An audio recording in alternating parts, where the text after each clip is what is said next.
Academy Sundowner. And tonight we have Tracey Rose all the way from Johannesburg to join us.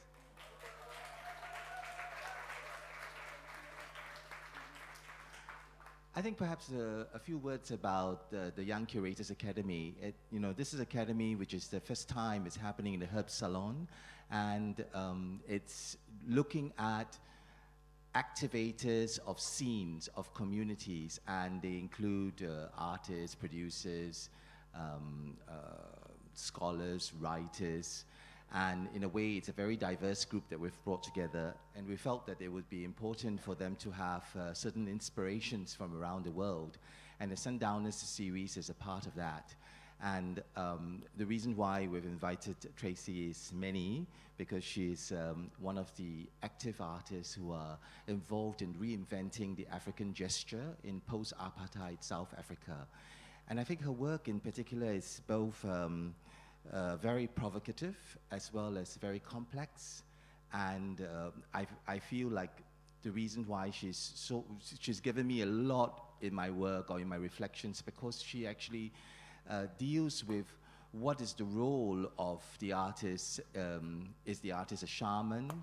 Is the artist some kind of conduit or some kind of channel in which we as an audience and we as a viewer or a society or members of the society can move through to some other place, can be transformed as we move with her. And of course her work is very, very basic, because she puts at the center her body in a fairly male-dominated aesthetic discourse. And through the presence of her body, she actually, of course, critiques patriarchy, but at the same time, she also deals with a lot of the invisible, what we don't really see as manifested in something tangible around us. And so tonight we are very fortunate that she joins us for 2 days, I think, and she just flew in this morning, and probably she leaves tomorrow or Tuesday, and she's coming here to share with us a performance lecture. Thank you very much, Tracey.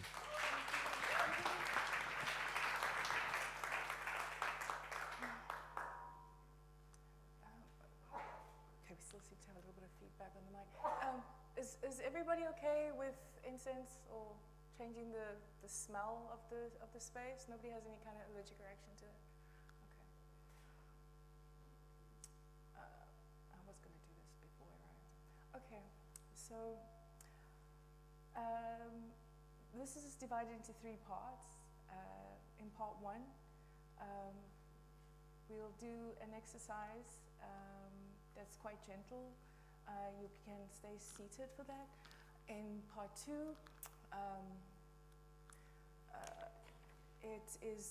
we're going to experience a cacophony of different spoken word poetry by six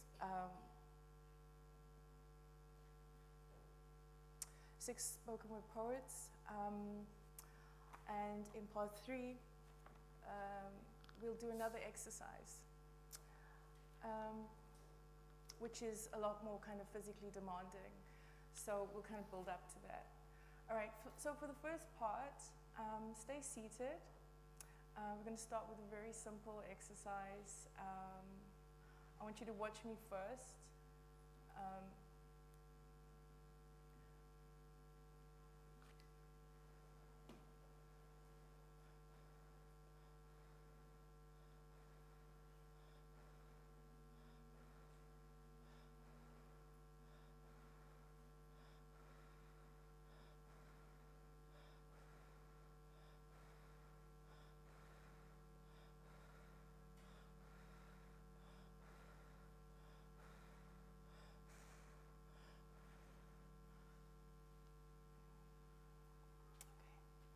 So,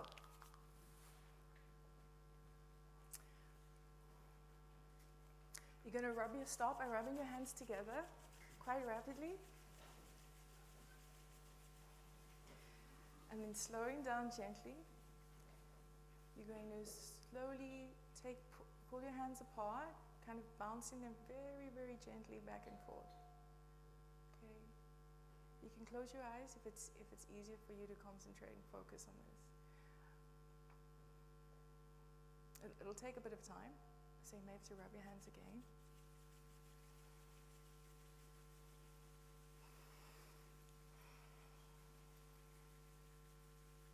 And slow down, okay? Slow down. You're going to be moving your hands, bouncing them like this very gently, back and forth. What we're trying to do is to build up our little energy ball between our palms, okay? And sometimes it takes a while. If you haven't done this before, or if you're low on energy,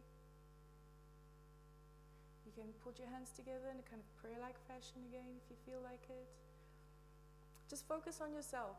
This is all about you. It's your energy ball, and you're trying to build it up, okay? I want you to find it.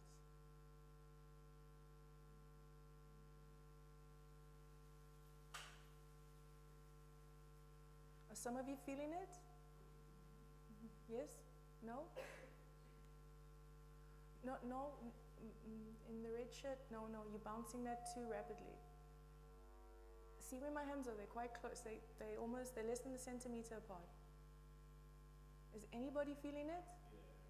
Yeah? Okay, cool.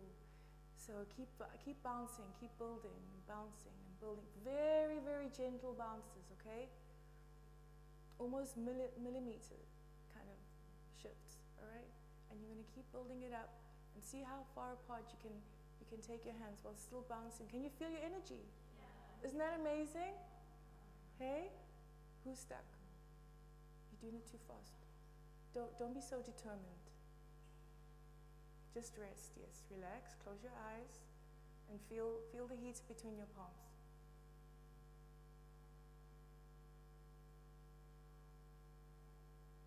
Anybody having trouble? Yeah?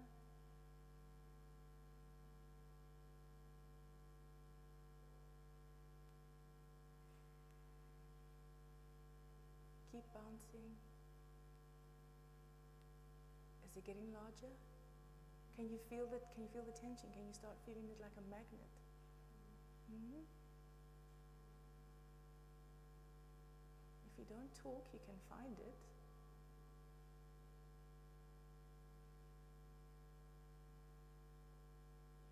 I don't want you to release it, okay? Because you need to put it back inside yourself. You can't just let it go into the ether. So keep building it and feel that. Feel that tension between your palms. Mm.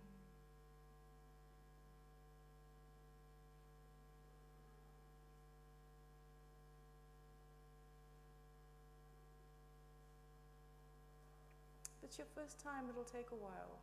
So you got to keep practicing, okay? You can practice for the rest of your life. So.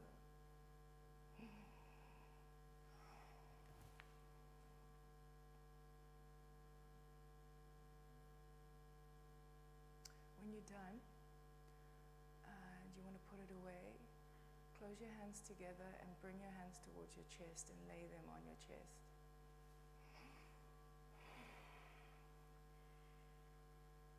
Should we try it again? Yeah?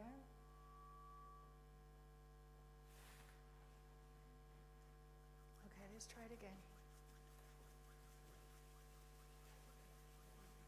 And don't be so determined, like be gentle with yourselves.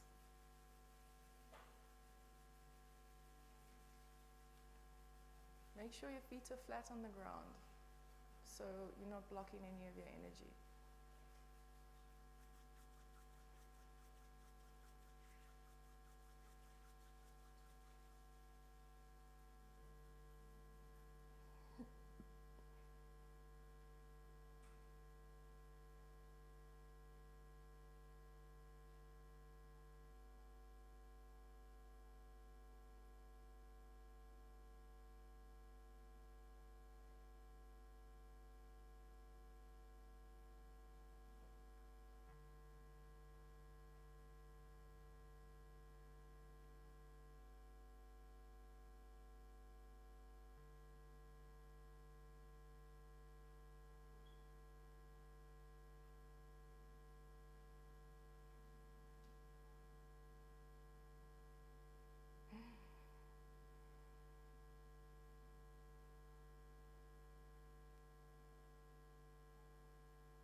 Are you all feeling it?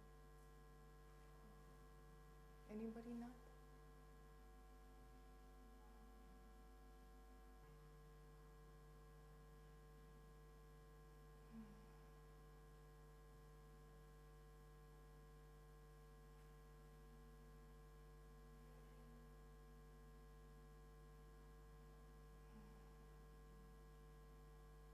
See how quick you can make it. Gently bouncing your hands back and forth till you build a big ball.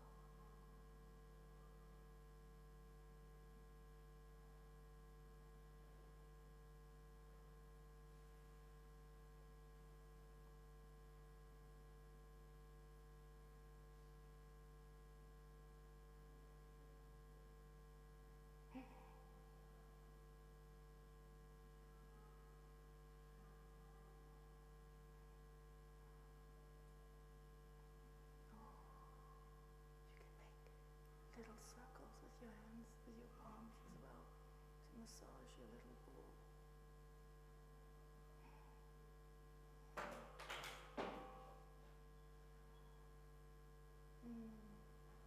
Don't lose focus.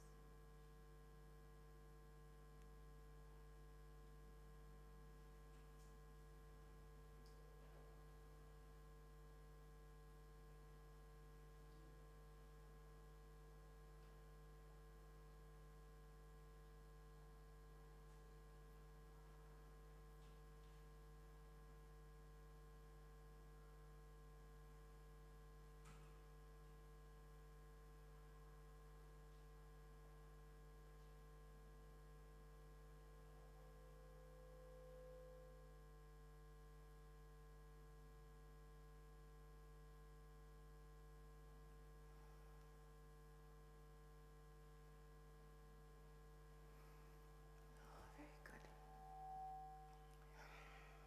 Place your hands on your chest when you're ready. When you're ready, and return your energy to yourself.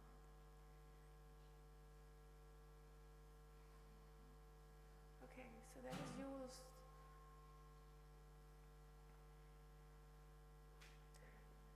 That's your energy. You need to protect it. You need to take care of it, and let no one steal it or disfigure it. Okay. All right. So you're all going to practice after this, right? Yeah. Did it feel good? Yeah. Yeah. Okay. Good. Okay.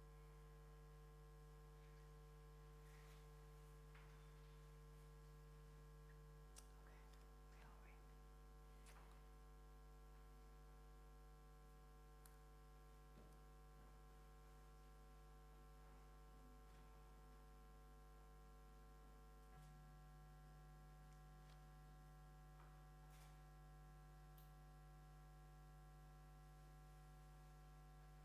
So that was the title of this piece, this part.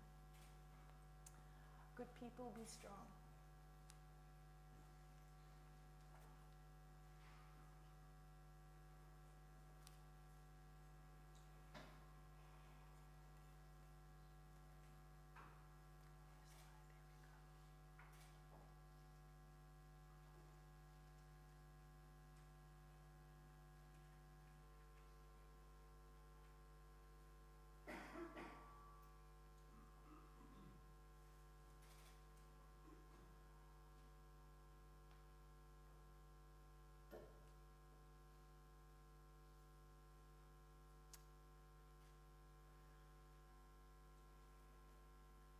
Sorry, Gizi, I'm not getting audio on my computer.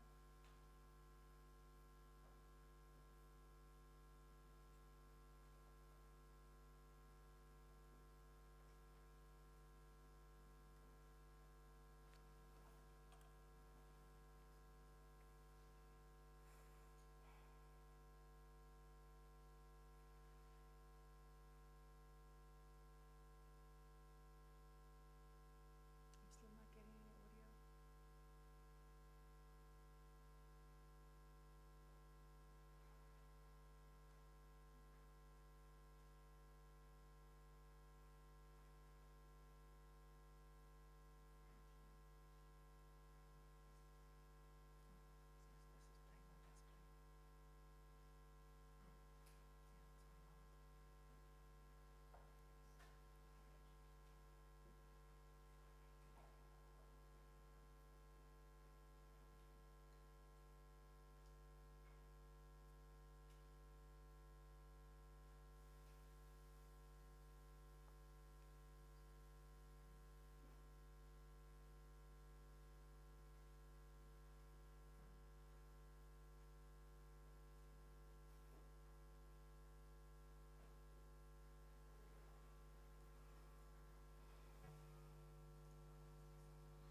Somebody.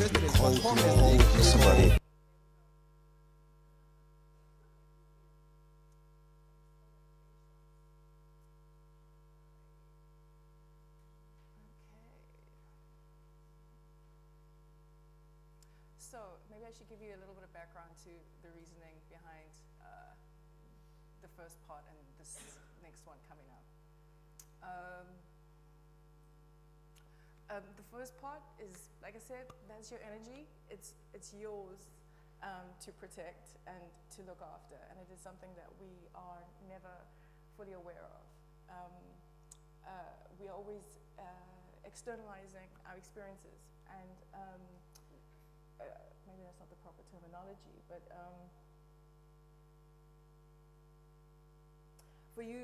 in order for you to heal the world, if that's your intention, which I think most of us have ambitions for that, you've got to heal yourself. And it starts off with feeling yourself and focusing on that, just a very simple gesture of building up your energetic resources. Because it's an ugly world out there and good people need to be strong. Okay, so the following is, like I said, spoken words, poetry by several artists who've basically been speaking for the past few decades. There's poetry here from the 60s up until probably late 90s, early 2000s, no, actually early 2000s. And all of these poets have been saying exactly the same thing we have been saying for the past few decades and even now. So essentially it's like the space where we've been talking about the same issues, the same sort of language, but nothing's really altered. And when you go to school, the first thing you learn to do is to spell. So when you are spelling, you are casting spells. So words are spells. Yeah. Okay. Does that make sense? All right.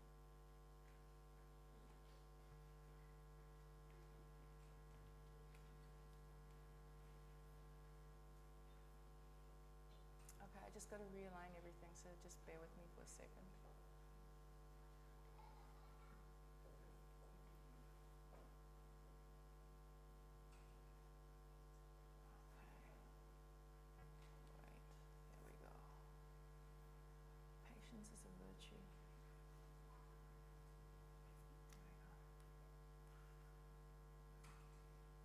To do anthropology and economics at LC, but my grades weren't good enough. Somebody pull up America. Second choice in sociology. Well, I left with my honors degree in sociology in 1970. All thinking people. Found that I couldn't get a job. Nothing. It's domestic energy. Look out. What should not be used.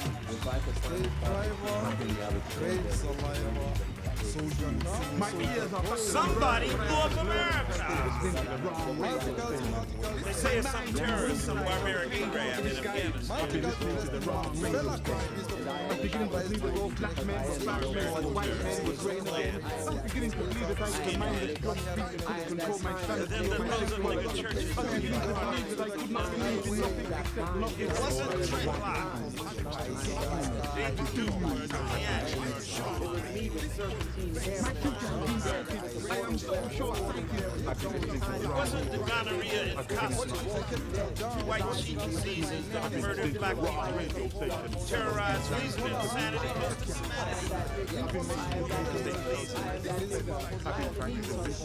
They say, who's the pain? Tell a lie, who in the sky? Who left slaves? Who got them up? Who got fat from plantations? Genocided Indians trying to waste the black people.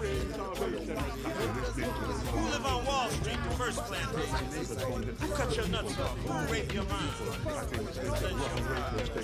got the car? Who got the feathers? Who got the match? Who set the fire? Who killed and hired? Who say they God? Still be the devil. Who the biggest only? Who the most good? not white women. I just couldn't Created everything, who's the smartest, who's the greatest, who's the richest. Say you ugly and they the good looking. And a child from Palestine simply Fine art, fine science, who made the bombs, who made the guns, who bought the slaves, who sold them. Who call you them names? Who say who stole Puerto Rico? Who stole the Indies, Philippines, Manhattan, Australia, and the Hebrides? Who forced opium on the Chinese? Who got money? Who thinking funny? Who locked you up? Who owned the papers? Who owned the slave ship? Who ran the army? Who was the slave president? Who the bankers?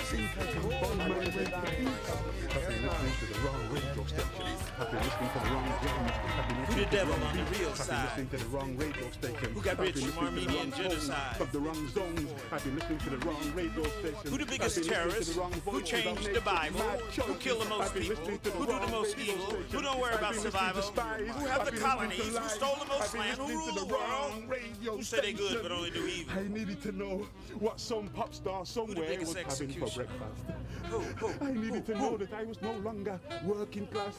I needed to know if the stock market rose 1%. I needed to know that I had a ruler to give me confidence. I needed to know Who that told you what you think the lady you find out is alive? I had an operation on my nose. I needed found to been hear late. that Maybe DJ they say good morning, good morning. I thought that Pay he the would say it CIA. just Who for knew the me. bomb was I gonna loved blow? the way that he would say No other this show terrorists was learned to sponsored fly in by- Florida. Oh my, San Diego. He made me cry.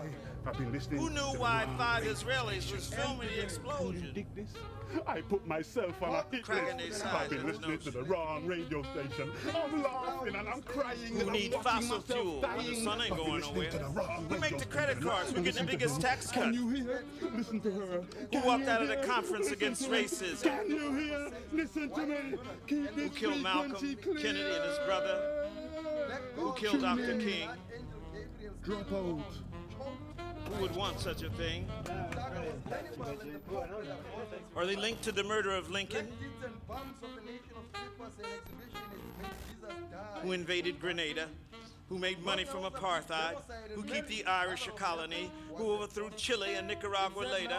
Who killed David Sebeco, Chris Hani, the same ones who killed Biko, Cabral, Neruda, Allende, Che Guevara, Sandino?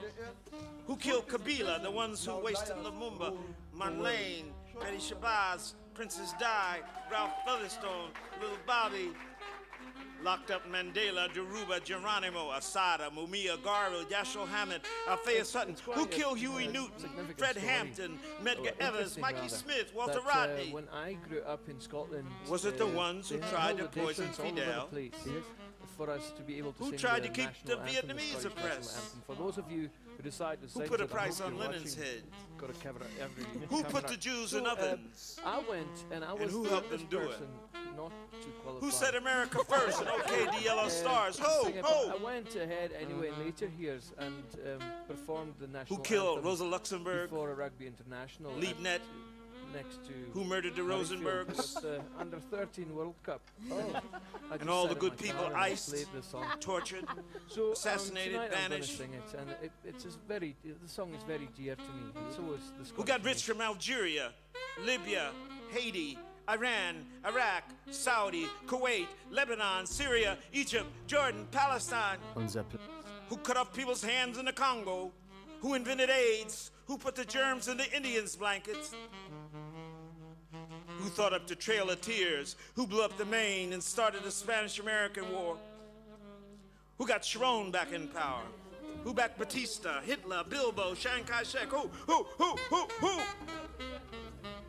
Who decided affirmative action had to go? Reconstruction, the New Deal, the New Frontier, the Great Society? Who do Tom S. Clarence work for? Who do come out the colon's mouth? Who know what kind of skeezer is a Condoleezza? Who paid Connolly to be a wooden Negro? Who give Genius My Award ears are back to them to birds. Homo I have Locus learned Subsidiary? is listening to the wrong radio station. My mind has been brutalized. Now the pain can't be disguised. I've been listening to the wrong radio Nkrumah, station. Bishop, Poison, Robeson, who tried to put Du Bois in jail, who framed Rap, Jamil Al-Amin, who framed the Rosenbergs, Garvey, the Scottsboro Boys, the Hollywood I 10. believe that I could not believe in nothing except nothing. All I ever wanted Who set the Reichstag fire? Who knew the World Trade Center was going to be bombed? Who told 4,000 Israeli workers at the Twin Towers to stay home that day? Why didn't Sharon stay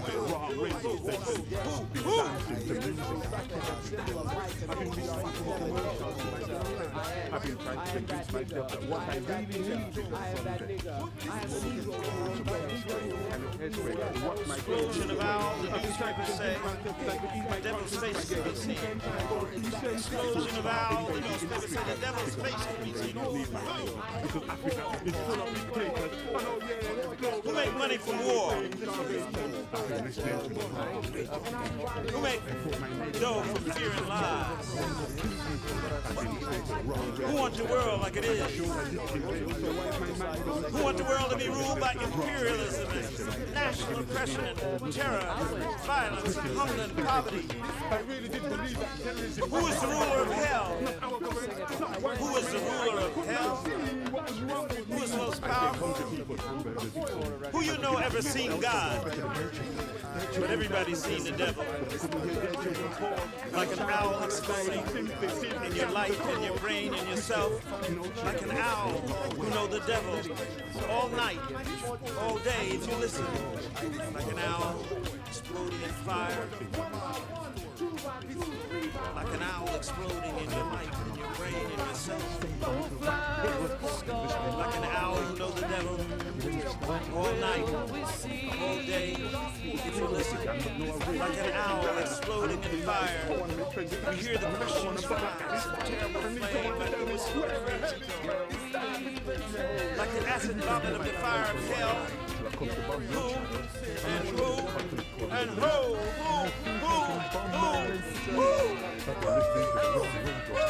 I've been listening to the wrong tunes.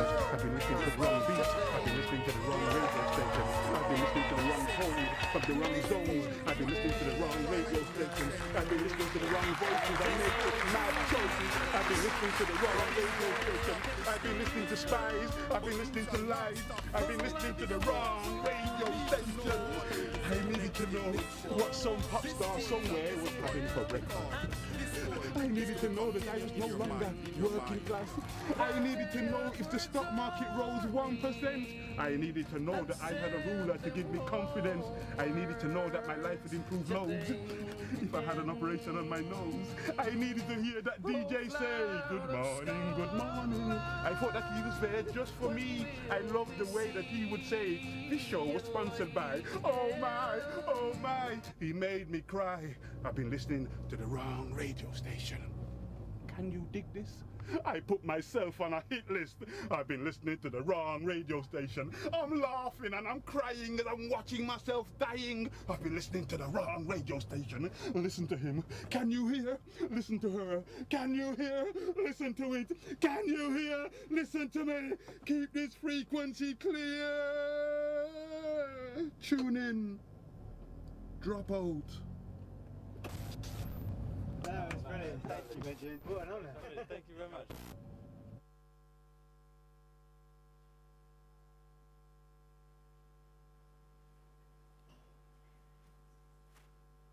Okay. So this is the titles of the poems that were played on top of each other. If you want to write those down and go and find them for yourselves. Yeah?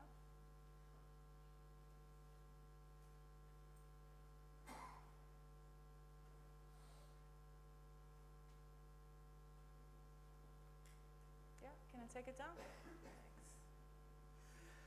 Where are we? There we go.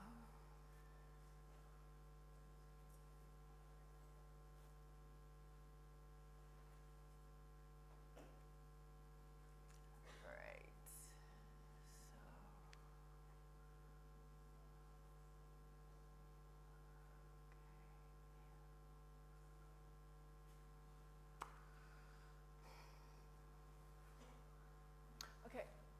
This title is the wrong one. There we go.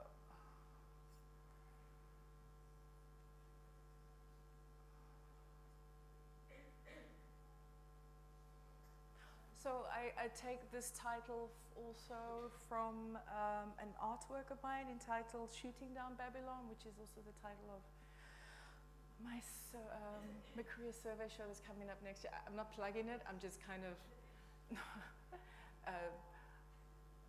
making sure that you kind of get the gist that this this is a performance piece, not the exhibition title.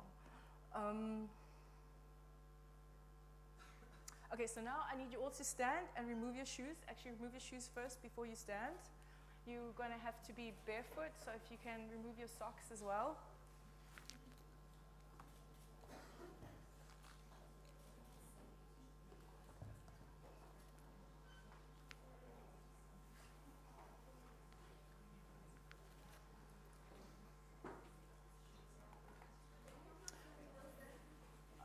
Okay. No, you've got to have the windows open for this because it's a breathing exercise, and we've got to have that air go somewhere. Now, in Zulu, the word moya is wind, spirit, breath, air, and soul, okay? So when you die, you become the wind. So we're essentially breathing in and out our ancestors and those that have come before us. Do you understand that? So the air that we breathe are those that are passed on. So when you die, you become the wind. Wind, air, breath, and spirit all mean the same thing. So what we're going to do is similar to a breathing warm-up exercise, but the difference here is that it's intention. So intention is like casting spells. It's like making a wish. So before you do something, you say, I want this to do something. I want this to heal my toes. I want this to you know. So figure out what your intention is, and I'm just going to show you from here, and then I'm going to go onto the same level as you to show you what you need to do. So you inhale through your nose, and you exhale through your mouth. But when you exhale through your mouth, you have to make a sound. Okay, so just watch me first before you do it. Okay, so.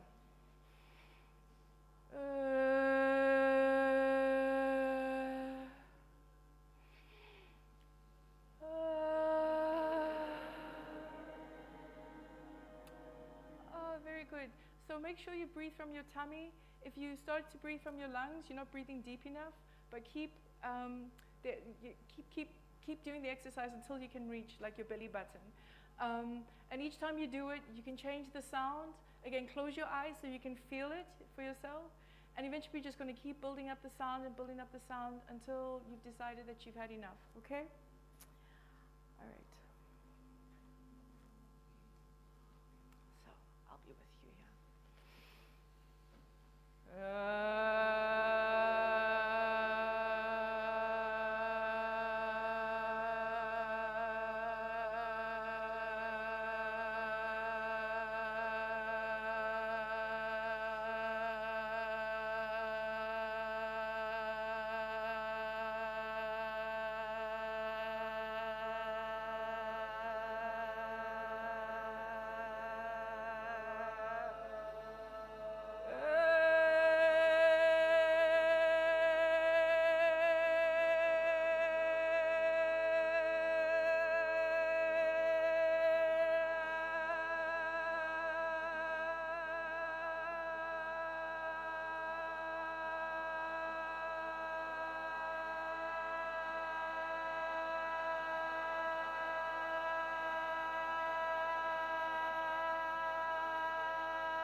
you should do that to decrust your spirit. Okay.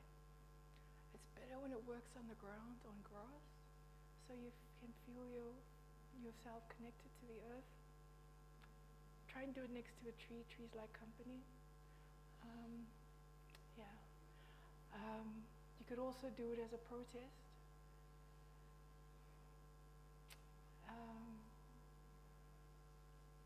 I think as a collective, as a protest, as opposed to violence, it's a really great gesture. It's not entirely passive. But remember your intention every time you do it. And it's something that cleans your cells. So you notice that your exhale is always longer than your inhale, because it's almost as though it's picking up all the dirty air in your body and taking it out.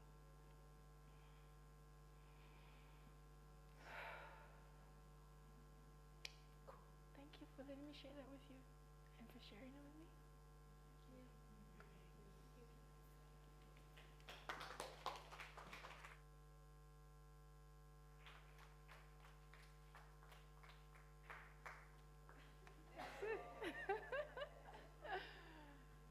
That was it. I wasn't going to take any questions, but if you want to ask, I'll entertain it.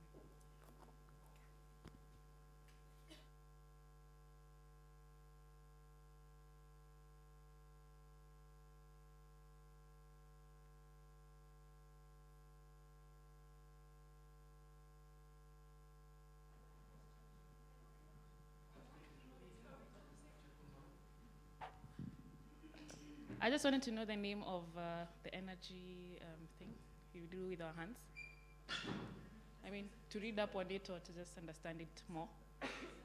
The name of the thing that we did with our hands, with the energy.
Okay, so anyway, so Cecil John Rhodes apparently was really ill, and he, when he ended up in Southern Africa, and some Shona priests cured him, and it took like 6 months to cure him, and he convinced them. I don't know if this is myth or fact, but he convinced them. I kind of vibe more to the side of fact, but anyway, he convinced them to teach him their practice.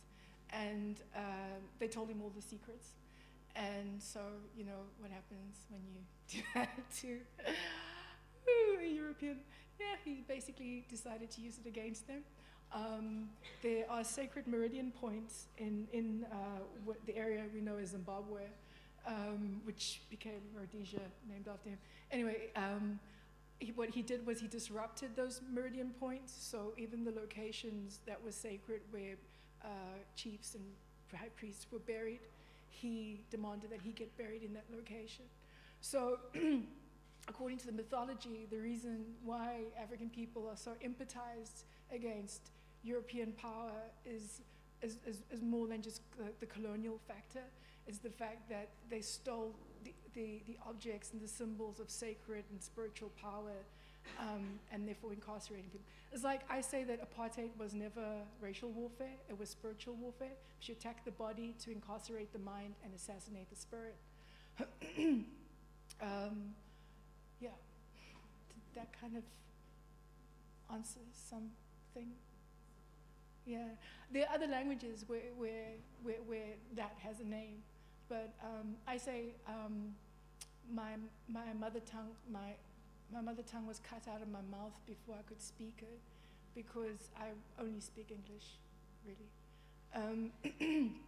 So yeah, seek and you shall find. Go. Yeah, there's another question. Thank you for that. I just wanted to ask, actually, like during the kind of the exercise we just did, I actually started yawning a lot. Yawning? Yeah, like crazy. And it kind of was hard to continue after a while. Like it was like really deep, like yawning. So I actually don't know what that, I mean, that was kind of surprising, and I don't know. Yeah, your body needs air, dude. I mean, sure. I mean, yeah, but like, I mean, no one else was yawning, so I was just. Yeah, but you also had trouble with the energy exercise. Yeah, you probably need like a spiritual detox, eh? Oh God. Okay. No. Just because you like blocked up, it's not. We all do. I mean, we all kind of need that like regularly. You know, like we need spiritual enemas like all the time. You know, it's just like we don't know how to do it. Most of the time, you know, we train to go to a location like a temple or a church, but your body is the temple, you know? And so it's just going to take a little bit of time. You know, I still battle, you know. I mean, these are just like two of the most simplest sort of exercises I do. Yeah, because, you know, one of my Sangoma friends, she says, her name is Dr. Mateo Motsitsi. And I said to her, after going to different healers, and they'd be like, oh, you must burn a red candle on a Monday, and then a blue candle on a Wednesday, and shit like that. And I'm saying, and she says to me, okay, you need to do this and take this. And I'm like, okay, so what is the sequence of events? Like, how do I do this? Do I stand on my head? She's like, there's no protocol. Your ancestors are not the same as my ancestors. You do what you feel. And that's really what it is. You know, so organized religion is also just really like, you know, controlling your spiritual practice. I mean, I learned by trial and error, you know, and just falling upon things and having conversations with random people, because I grew up Catholic, so I, you know, but I knew that wasn't. I quite like the ritual and the, you know, kind of campness of Catholicism, but beyond that, like it's really hard to kind of get outside of the stricture and the structure of what that is, because it's so controlling. So yeah, you've got to find your way, like, you know. Sorry, you're on your own. Hey, what? You what? You're gonna fast. You know the other thing, right, about this is that when I've gone on like ayahuasca journeys, I call it Spirit University, because all of these entities come and kind of school me, you know.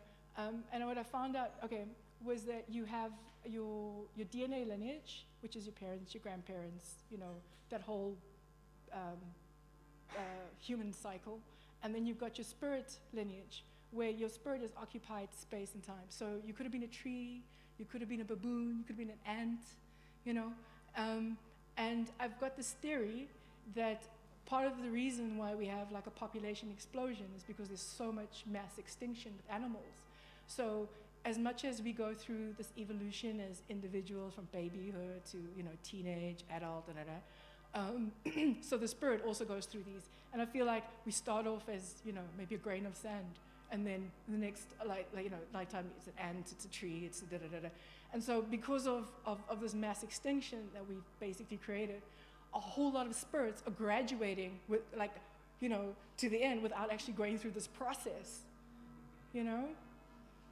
That is no excuse for another genocide, okay? It's just a thought that needs to be exercised. People will be like, you're an ant, I can tell. Yeah. Tracey, yes, shall we contextualize a little bit the practice? Okay, great.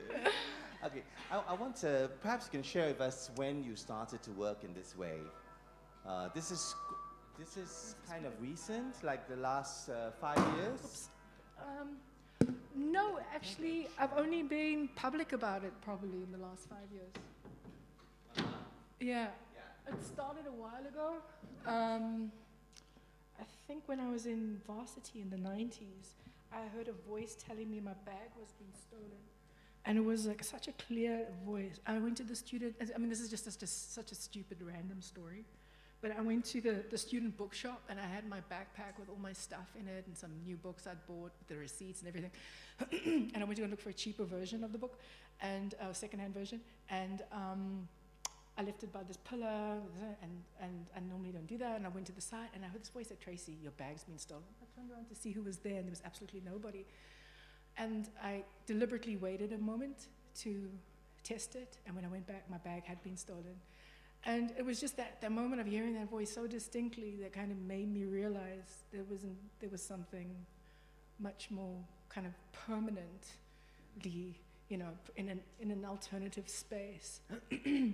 So, like, and that was probably in third year of my fine arts degree. But, you know, I mean, that was the space where, you know, we were talking about post-Apartheid identities and stuff like that, and there was no space for this. Yeah. So, and maybe you can connect us to a little bit of what you did for the Venice Biennial this year, because that was also a piece with male medium and kind of like voices, speaking with voices from another space and time. Oh. Because I think that it's perhaps instructive to connect what we went through here with your most recent work. The Venice piece is more particularly a criticism on African spiritual practices that are male-dominated. So, you know, what I've come to learn. I mean, it's a strange thing. Like I have some sort of. I have in South Africa we call it a calling. I don't know if other cultures use that term. To be a healer. So when you have this calling, it's essentially your ancestors telling you that you've got to do this practice.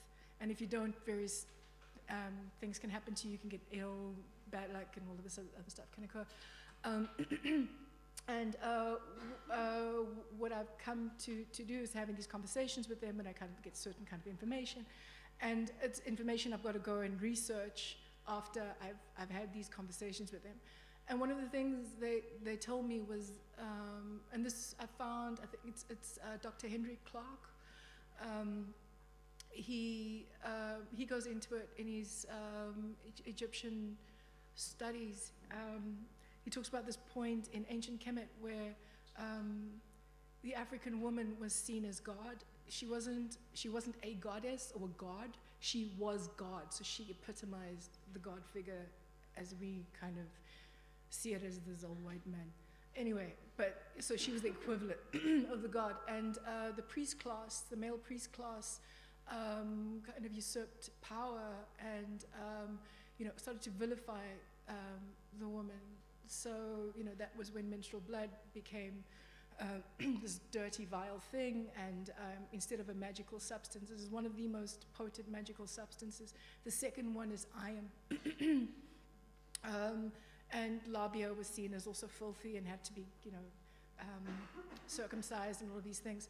So, sort of, in according to this sort of the first place where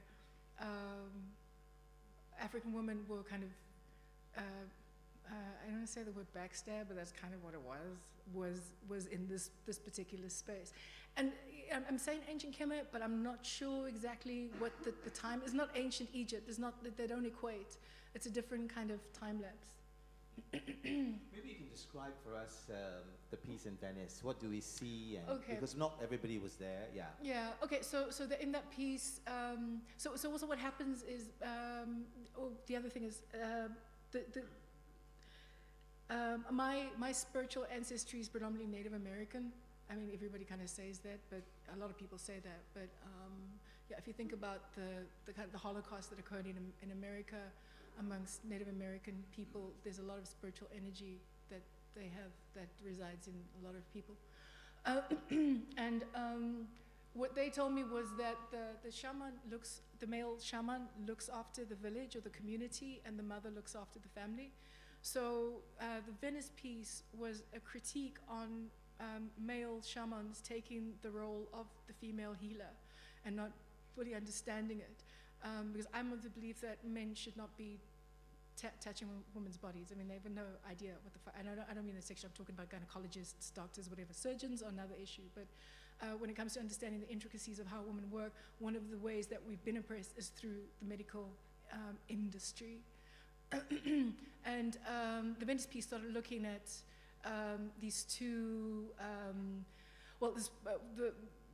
the male figure that you see, there's these two characters, one's audio and the other one is visual and audio.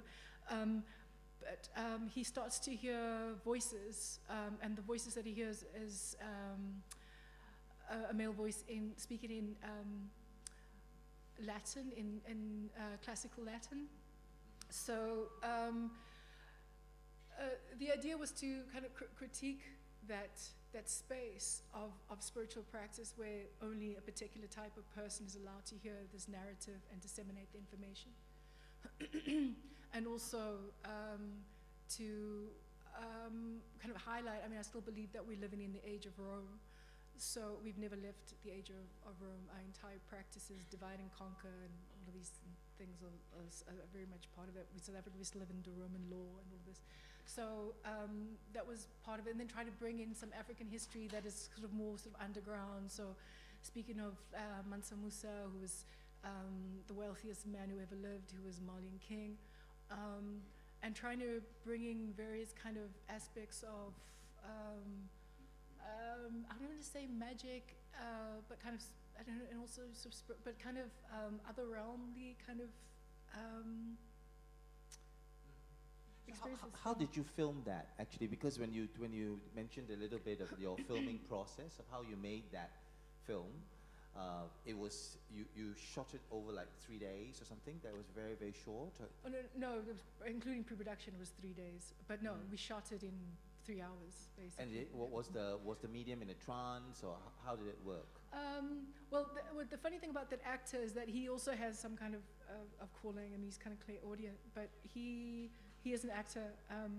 He wasn't in a trance. He just played it very well. But I think that he also kind of crosses over. I mean, as most creative people do. I mean, because I think that creative people, essentially artists, not. I use that term quite specifically to refer to people that are aware of that space between kind of normalcy and insanity, and that very thin line that we occupy. You know, it's not people who are creating for entertainment or, you know, decor or aesthetics. These are people that are kind of feeding off or picking up on energies and putting it into the work. So using their craft as some kind of like a cleansing device. And I feel that artists are near shamans because, you know, I can only really use the South African context as an example because I know it quite well, is that we have freedom of expression in South Africa, which is non-negotiable, and as artists. And I did an exhibition a while ago where I had this photograph of myself urinating on St. Paul's Cathedral and flooding the Thames, and it was like a full frontal beaver shot, and they wanted to take it down or ban it or censor it because they were worried about the impact it would have on children coming into the gallery. And so the gallery's lawyers were called in, and they found that my freedom of expression overtook what it was more important than the sort of safety of the kids who came into the space. And what I wanted to say about that, because I was considering, you know, there's a lot of criticism in South Africa about Mandela not having done enough. And there's another series that I'm doing called the Mandela Balls, and I talk about how, you know, it refers to what was happening in Kenya and what was happening during slavery, when black men were being castrated. And one of the things I say is that, you know, this is a hard thing to say.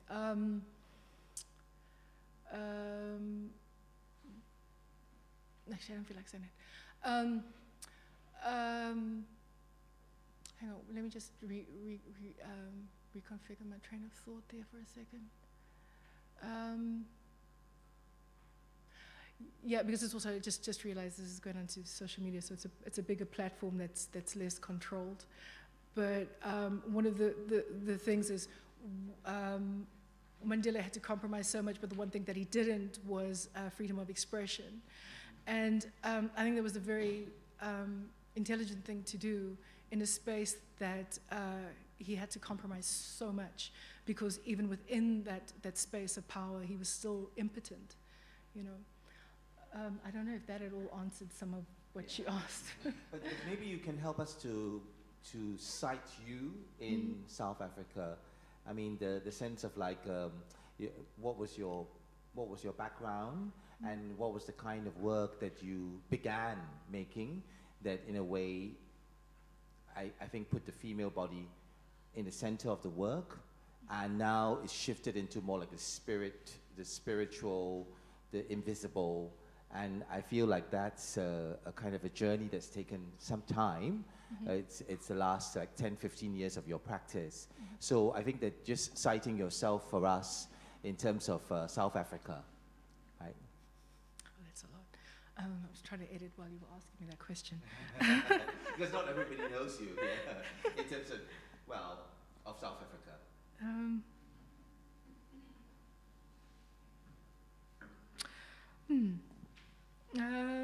And actually, we've been in our sessions of the Young Curators Academy, we've been caught up a lot in discussions of race, about white and black, and some of the non-negotiable lines. What happens when you listen to someone who's black? What happens when you listen to someone who's white? And you know, we're discussing a lot of all these things.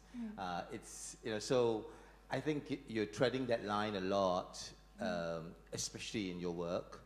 And then now you're into a kind of a spiritual space. So I feel like there is a kind of a movement into an I would say a more dangerous terrain in many ways. I mean, I'd actually be reluctant to use the word spiritual in sort of some, you know, as sort of academic concept. I'd rather say sort of metaphysical. It's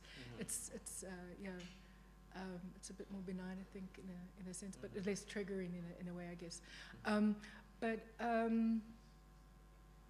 Yeah, I mean, I'm kind of a little bit over the race-gender thing. I kind of always was. I think that we kind of got more important things to sort of look out for. You know, yeah, I'm like, how do we? Part of my kind of fantasy with the shouting down Babylon piece, which was the screaming that we did, and with the intention was that we've got to find other weapons of war, and I feel that, you know, if we can build up enough of our own internal energy, and do these gestures with intent, you know, we can probably stop a lot of the material kind of violence, you know. And, you know, and I mean, art operates in that space of fantasy. So I think with looking at, you know, with its regression, past life experiences, different sort of spaces and different journeys we've been on, and kind of reimagining that. I think that's kind of one way to sort of step out of these sort of mega narratives and these mega mythologies, be they monotheism or polytheism or whatever, which is why they've got to be like really individual journeys. And I can't speak to anybody anymore about race. I'm sort of done. I'm like, for fuck's sake, it's the 21st fucking century and we're still talking about this shit. I mean, that's part of the reason I played all those poets. You know, we've been talking for decades. You know, we've known about climate change for fucking ever. You know, we've known, and I'm like, I don't want to move to Mars. I want to stay on Earth. I kind of have this fantasy that all of those folks who kind of don't like anybody else would be the first ones on those fucking UFO ships when they come in. So I was like, see ya. But I think there's other things that we've kind of got to look forward to that are just a little bit more outrageous and scary and dangerous like that, you know. I do believe in UFOs and aliens, yes, I do. One of the other theories I'd been looking at a while ago was this planet is a prison planet. So we essentially all like deities from other planets who've been in prison, who've been incarcerated here. which is another way of reimagining the space that we call Earth. And I think that's the space that we all need to go into. We need to go into that space of so-called fantasy, because I think there's codes there that we need to access. But is the male-female binary still important for you? Oh, or? we are so imbalanced. We ambidextrous. But we only use one, well, we should be ambidextrous, but we only use our right side. And even going back to words and spells, the word right in English is correct. The word left is always negative. And it's, the right is seen as masculine, the left is feminine. And so that's where the imbalance is. We're completely out of sync because everything, even ergonomically, things are designed for the right hand. Even the way we talk, you right, you correct. I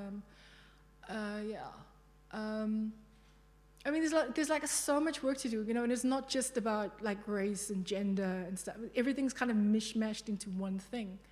Yeah. I think we isolate these things and then we think of them as themes. Let's go and watch a show on gender. Let's go and look at something on race. And it's like, no, let's look at everything holistically and fuck it up. Yeah. So maybe this is an easy question, like, what's the new work? Oh God. Maybe that's a complex question. But what's your new series now? What are you working on? I don't know. I had a lot of ideas on the plane. Hey, coming over. Yeah. One thing that I really want to do is, just by the way, for the young curators, do not use the word project when you're talking about art. Okay, it is the worst word you can use.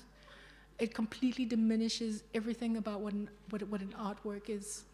Speak about artworks.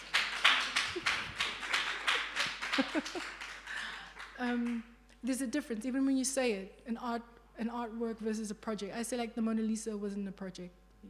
Like I'm an artist, I make art. There's a different intention there, and like check your intention and check intentionality and all of that stuff. So yeah, I'm quite interested in social projects. So I'm like the shouting down Babylon. For me, that is a political exercise. Where I wanted to do it a while ago. We had some protests around gender-based violence in South Africa, and I was ill that week, and I couldn't walk anyway. But one of the things I wanted to do, and I'd gotten my students to do it as an exercise and a way to kind of liberate themselves. They just ended high school in their first years, was to do this, and the intention was to scream down structures, go to locations, because this is also the other thing. Major cities are built on meridian lines, so they're energy points. So you can access those energy points if you barefoot. And you can subvert them. I don't know if that made any sense to anybody, but it did. Okay. Anyway, so that's kind of what I'm interested in. I'm not interested in art that talks about things. I look at art for different reasons. I'm interested in art I'm interested in making. If I'm going to make a difference, I want to create an artwork that makes a difference. So therefore, I'm calling them social projects. So the one is a school bus, for example, that travels to teach people. It's a bit more complex than that, but I haven't copyrighted it, so I don't want to share it too explicitly. And then the other is, not that I don't mind, people can use it, but I just don't want them to fuck it up. The other thing was, wait, shit, I think I wrote one of them down.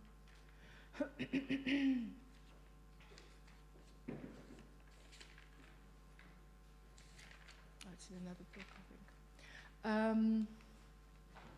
Yeah, it was a shadow government.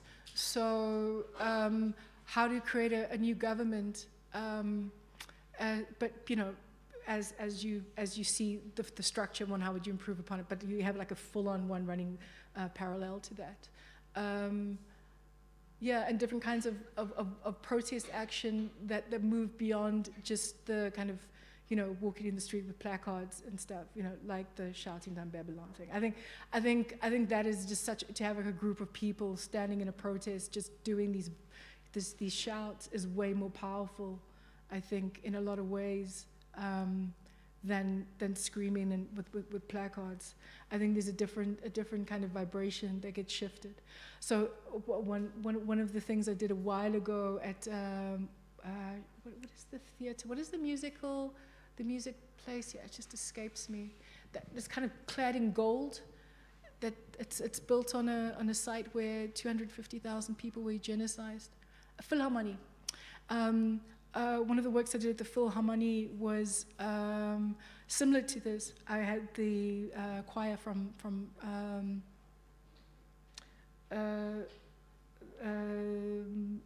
House of All Cultures, and they were singing Peter Tosh's Downpresser Man in German, which doesn't sound very good in German. I was like, oh, not Drucker Mensch. Anyway, my German's a crap. But anyway, so I had them all standing in a circle, and I had them trying to sing that, and then I proceeded to beat up some of them and had them trying to change the frequency. And so one of the things that I come across, it was at the end of my DAD residency, I found out that this is another one of those kind of either mythological or not kind of theories, that the earth is kind of covered in this shield. So when you die, you hit the shield and you bounce back. So we're constantly in a state of reincarnation. And the only way to liberate ourselves is to crack through the shield. And the other thing was that the reason the shield exists also is to camouflage the earth from the rest of the international galactical community. So we are sitting in the middle of an intergalactic highway, and they've been searching for us, and they can't find us. And one of the ways they found us is when the 2 atomic bombs fell in Hiroshima. That ripple was sent throughout the universe. It's still continuing. They can still feel the ripple of those bombs throughout the universe, and not just the galaxy, the universe, right? So my intention with the piece, it was called Dappy Conqueror, after a Bob Marley and the Wailers song, where apparently, I think it was Lee Scratch Perry, who was their manager at the time, told them in order to conquer their stage fright, they had to go to the cemetery and sing for the dead. And in Jamaica, the dead are called Dappies. So they wrote the song Dappy Conqueror about them conquering these Dappies. Anyway, so the idea was to liberate the incarcerated spirits that were eugenicized in the Philharmonie, because people there, you know, when you played, I mean, it's incredibly sort of classical, structured music. The space as well is clad in this gold, faux gold. I think it was like bronze or something, brass, and it's the structure as well. And so my theory was that these people are incarcerated in this space by the vibrations of this music that's very constricted and constrained. So in order to liberate them, I've got to create a cacophony or some kind of sound in order to puncture a hole in the shield and liberate those spirits. Apparently we did. Okay. Any more last questions? Any questions from the floor? Yes, Pramona?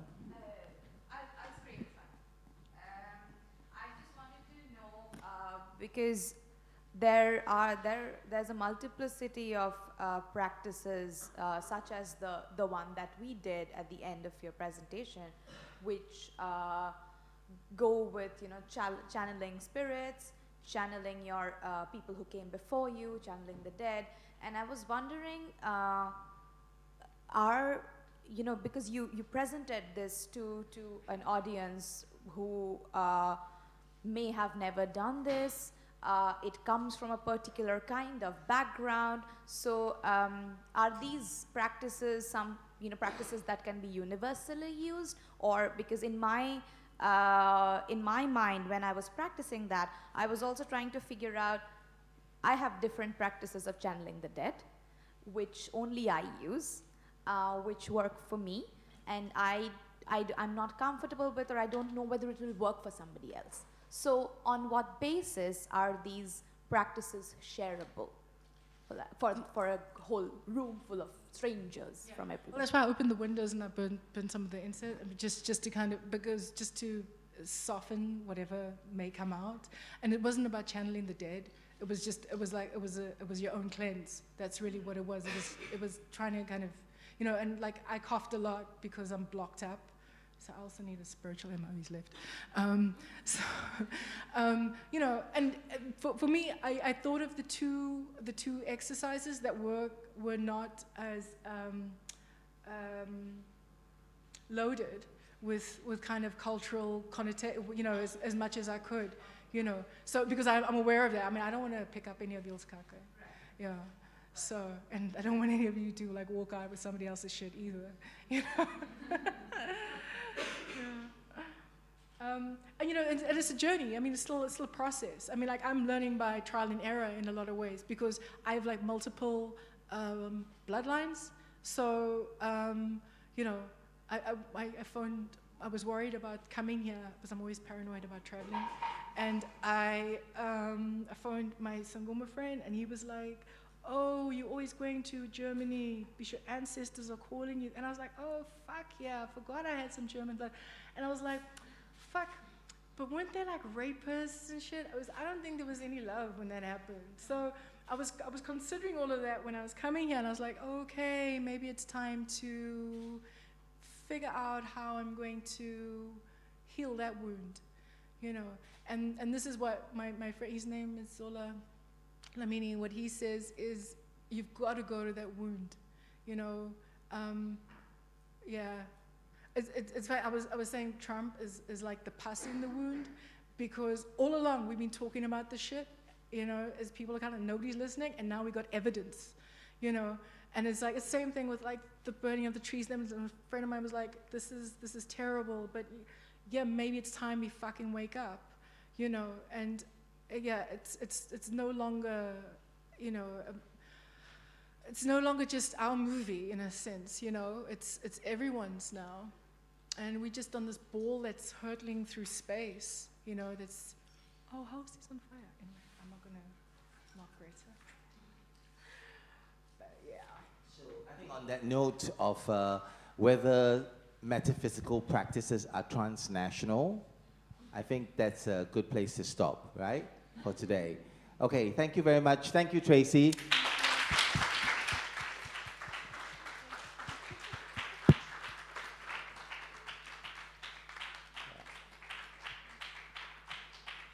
Thank you, everybody. Thank you. Thanks, everybody, for sharing and allowing that to happen. Thank you.